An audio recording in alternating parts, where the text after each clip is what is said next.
তো ফাইনেলি আহি পালোঁ জুবিন গাৰ্গৰ সমাধিস্থললৈ। ইয়াতে অনা হৈছিলে জুবিন দাক। তো বলক এতিয়া ভিডিঅ'খন ফাৰ্ষ্টৰ পৰা আৰম্ভ কৰোঁ।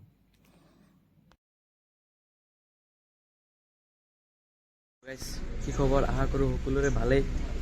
আমি এতিয়া জুবিন গাৰ্গৰ সমাধিস্থানলৈ গৈ আছোঁ। আমি সকলোৱে ওলাই আছোঁ, চাই থাকক। তো এনেকৈ আমি ওলাই গ'লোঁ।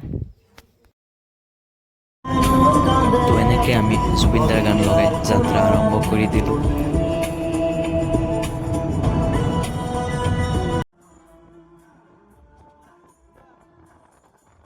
ইয়াৰ পৰা গুৱাহাটী আৰু মাত্ৰ ৭১ কিলোমিটাৰ দূৰত আছে।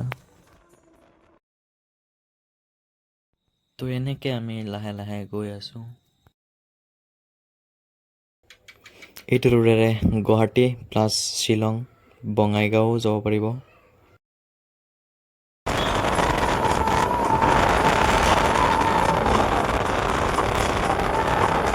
আৰু অলপমান আছে, ৰ'ব এবাৰ চাই দিয়ক কিমান কিলোমিটাৰ আছে। বেছি নাই আৰু 16 কিলোমিটাৰ আছে।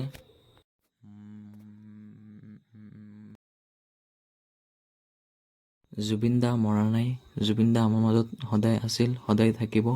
সেইটো কাৰণে সকলোৱে জুবিন দাৰ ছবি মূৰ্তি বনাই জুবিন দাক জীয়াই ৰাখিব। তো ফাইনেলি আহি পালোঁ জুবিন দাৰ সমাধিস্থলীলৈ। আৰু আমাৰ প্ৰিয় শিল্পী জুবিন গাৰ্গক শেষবাৰৰ কাৰণে ইয়াতে অনা হৈছিলে। ইয়াত জুবিন গাৰ্গৰ বহুতো অনুৰাগী আহিয়েই থাকে। চাওক, ৰাস্তা পূৰা ব্লক হৈ আছে, গাড়ীৰে ভৰ্তি গোটেই ৰাস্তাখন।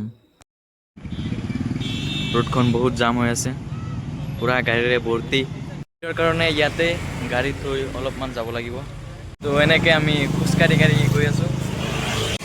এইটো ছাইডৰ পৰা সেইটো ছাইডত যাব লাগিব। পূৰা এয়া চাই আছে, পূৰা ভৰ্তি হৈ আছে গাড়ীৰে। তো খোজকাঢ়ি গৈ আছোঁ আমি। তো ফাইনেলি আহি পালোঁ জুবিন গাৰ্গৰ সমাধিস্থানলৈ। তো ইয়াতে আমাৰ জুবিন গাৰ্গৰ শেষবাৰৰ কাৰণে ইয়াতে ৰখা হৈছিলে।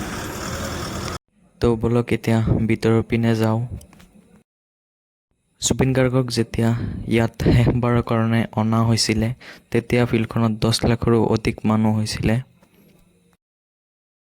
আৰু ইয়াত পুলিচ CRP দিনে ৰাতিয়ে ডিউটি দি থাকে। এফালে চাওক, জুবিন গাৰ্গৰ ফটোত কি লিখা আছে? Justice for Zubeen Garg. সকলোৱে ন্যায় বিচাৰে জুবিন গাৰ্গৰ।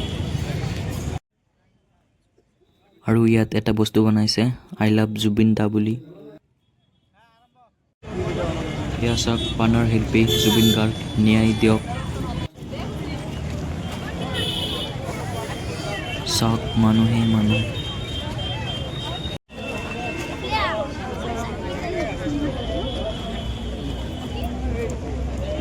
মন্দিৰলৈ গ'লে যেনেকৈ মানুহে ধূপকাঠি লৈ যায়, ইয়াতো জুবিন দাৰ কাৰণে ধূপকাঠি লৈ আহে।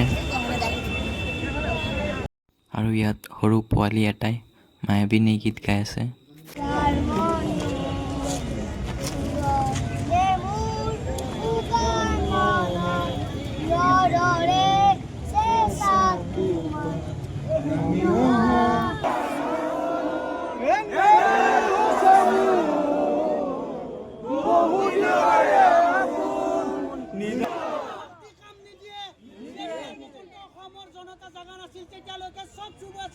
কিন্তু আজি অসমৰ জনতা জাগিছে, এই জুই জ্বলিছে।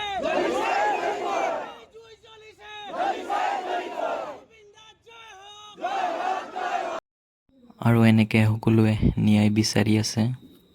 অসমৰ ৰাইজৰ খালি ন্যায় লাগে। এয়া চাওক, পূৰা মানুহেই মানুহ।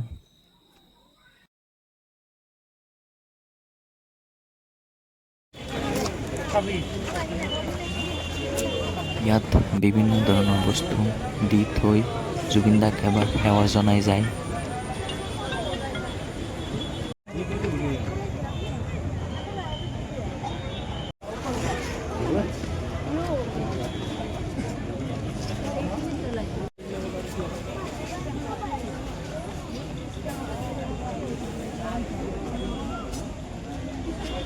আৰু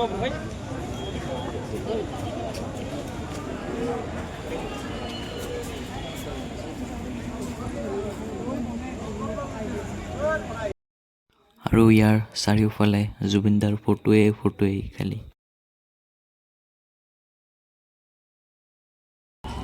এয়া চাওক, দিনে ৰাতিয়ে কষ্ট কৰি আছে মানুহবিলাকে। মানে ইয়াত জুবিন ক্ষেত্ৰ হ'ব।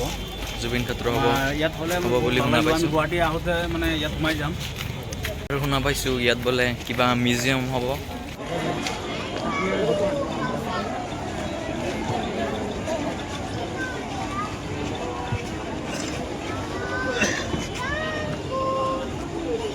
সৰু সৰু পোৱালিও জুবিনদাৰ ফটো চাই কেনেধৰণে সেৱা জনাই আছে।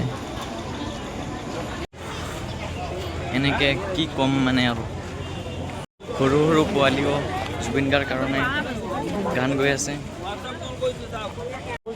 জুবিন গাৰ্গ ন্যায় পাব লাগে, আমি সকলোৱে এইটোৱে বিচাৰোঁ। জাষ্টিক ফৰ জুবিন গাৰ্গ। জুবিন দাই যিহেতু বেছি গছ গছনি ভাল পাইছিলে, সেইকাৰণে সকলোৱে গছ গছনি লগাই আছে। জুবিন গাৰ্গে যিহেতু নাহৰ গছ ভাল পাইছিলে, সেইকাৰণে ইয়াত নাহৰ গছো আছে। ঘূৰি ফুৰি এতিয়া আইচক্ৰীম খাবলৈ আহি গ'লোঁ। আপুনি কেতিয়ালৈকে থাকে ইয়াত? 10টা 11টালৈকে। অঁ, কালি মানুহটো ইয়াতে 10 লাখৰ ওপৰত আছিল মানুহ। কিমান মানুহ আহে ডেইলি? ডেইলি 10,000 20,000 মানুহ আহি থাকে। মানুহটো দেৰি নকৰে, কিছুমানে 1 ঘণ্টা 2 ঘণ্টা চাই কেনে গুচি যায়। কালিতো ইফালে জাগা নাই, ইফালে গাড়ীটো জাম লাগিছিল এনেকুৱা। চানডে আছিল সেইকাৰণে। কালি জুবিনদাৰ জন্মদিন পালন কৰিলে।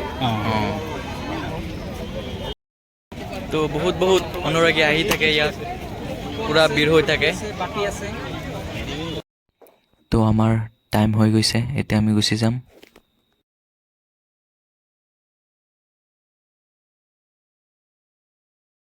আৰু এইফালে চাওক, জুবিনদাৰ ফটো। আৰু ইয়াত লিখা আছে জুবিন গাৰ্গৰ সমষ্টিলৈ স্বাগতম। তো এইখিনি আছিলে, আহিব সকলোৱে চাই যাব এবাৰ আহি। এইখিনি আছিলে ব্লগ। Bye bye.